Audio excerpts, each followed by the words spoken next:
Hello and welcome to the Health Talk of today. Today we are going to discuss about the treatment of heart failure. So heart failure treatment includes two aspects. One is the medicine and other are the possible cardiac devices which are available. So medicine, heart failure की medicines दो या तीन तरह की होती है main. One which everyone knows is a blood thinner. तो blood thinners use होते हैं हार्ट फेलियर के पेशेंट्स में. ब्लड थिनर्स इसलिए भी यूज होते हैं क्योंकि कोई हार्ट की आर्टरी में अगर ब्लॉकेज है तो उसके लिए ब्लड थिनर्स यूज होते हैं. लेकिन कई बार हार्ट फेलियर वाले पेशेंट्स को इलेक्ट्रिकल प्रॉब्लम्स भी होती हैं और उसके लिए भी ब्लड थिनर्स यूज होते हैं जो डिफरेंट होते हैं उन ब्लड थिनर से जो आर्टरी की ब्लॉकेज के लिए यूज होते हैं. So blood thinner is one of the medicine which is utilized for a patient of heart failure. दूसरा मेडिसिन होती है डायूरेटिक्स, यानी जिनसे हम जो शरीर के अंदर फ्लूइड इकट्ठा हो रहा है, पानी इकट्ठा हो रहा है, वो यूरिन के रास्ते से बाहर आए. ऐसी ट्रीटमेंट्स, ऐसी मेडिसिन एक प्रॉपर डोज में लेना इम्पॉर्टेंट होता है और इससे हार्ट फेलियर के पेशेंट्स की सांस की प्रॉब्लम को बहुत ज़्यादा हेल्प मिलती है. सांस की तकलीफ बेटर होती है जब हम थोड़ा डायूरेटिक ट्रीटमेंट लेते हैं.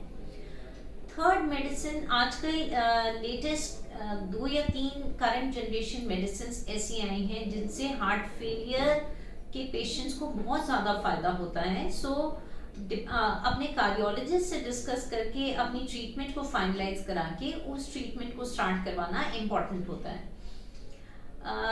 दूसरा इम्पॉर्टेंट चीज़ है कार्डियक डिवाइसेस. सो कार्डियक डिवाइसेस क्या होते हैं? आजकल ऐसे डिवाइसेस अवेलेबल हैं जो हार्ट फेलियर, हार्ट की मसल्स को स्ट्रेंथ प्रोवाइड करने में भी हेल्पफुल हैं. यानी कुछ लोगों को, जिन लोगों की हार्ट की मसल वीक हो रही है, कार्डियक डिवाइसेस स्पेशली सीआरटी जो कार्डियक रीसिंक्रोनाइजेशन थेरेपी है, ये वाले कार्डियक डिवाइसेस एक स्मॉल पेसमेकर जैसे डिवाइस होते हैं. जैसे ये एक सीआरटी डिवाइस है. सो ऐसा छोटा डिवाइस यहाँ कॉलर बोन के नीचे इम्प्लांट किया जाता है और उसकी 3 वायर्स होती हैं जो हार्ट के अंदर पोजीशन की जाती हैं और ये हार्ट की मसल को सपोर्ट देने में बहुत ज़्यादा बेनिफिशियल है. यहाँ तक कि बहुत सारे पेशेंट्स की हार्ट की मसल एकदम नॉर्मल भी आ सकती है विद दिस डिवाइस. और अगर नॉर्मल नहीं भी आती है तो at least 10 to 15% muscle strength improvement देखी जाती है. लेकिन अगर 100 लोगों को ये लगता है तो अबाउट 20 लोग ऐसे भी होते हैं कि जिनको इस डिवाइस से भी हार्ट की मसल बेटर नहीं होती है. तो ये जाना इम्पॉर्टेंट है. दूसरा डिवाइस जो इम्पॉर्टेंट होता है वो है सडन डेथ प्रिवेंशन डिवाइस, जिसको हम आईसीडी भी कहते हैं. सो आईसीडी थोड़ा सा बड़ा डिवाइस होता है.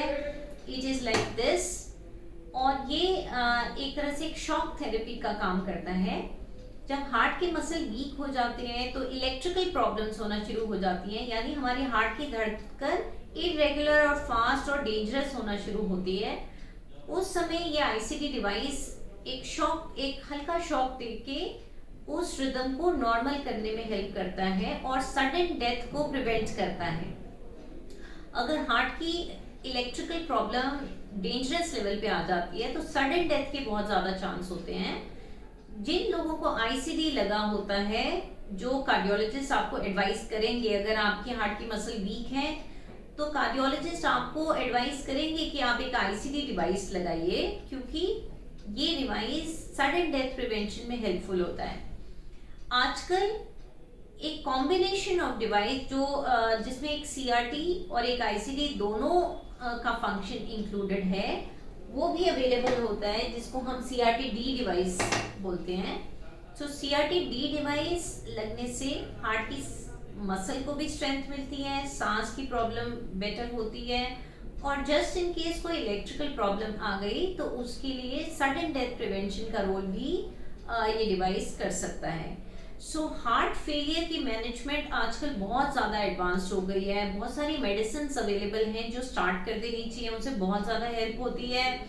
इंक्लूडिंग जो डिवाइसेस अवेलेबल हैं, आप जिस भी कार्डियोलॉजिस्ट को कनेक्ट करें या इलेक्ट्रोफिजियोलॉजिस्ट को कनेक्ट करें, वो आपको गाइड करेंगे कि आपको आपकी पर्टिकुलर सिचुएशन के लिए कौन सा डिवाइस इम्पोर्टेंट है, और उस डिवाइस को लगवा के हम हार्ट की मसल को भी स्ट्रेंथ प्रोवाइड कर सकते हैं और सडन डेथ प्रिवेंशन भी अचीव करते हैं।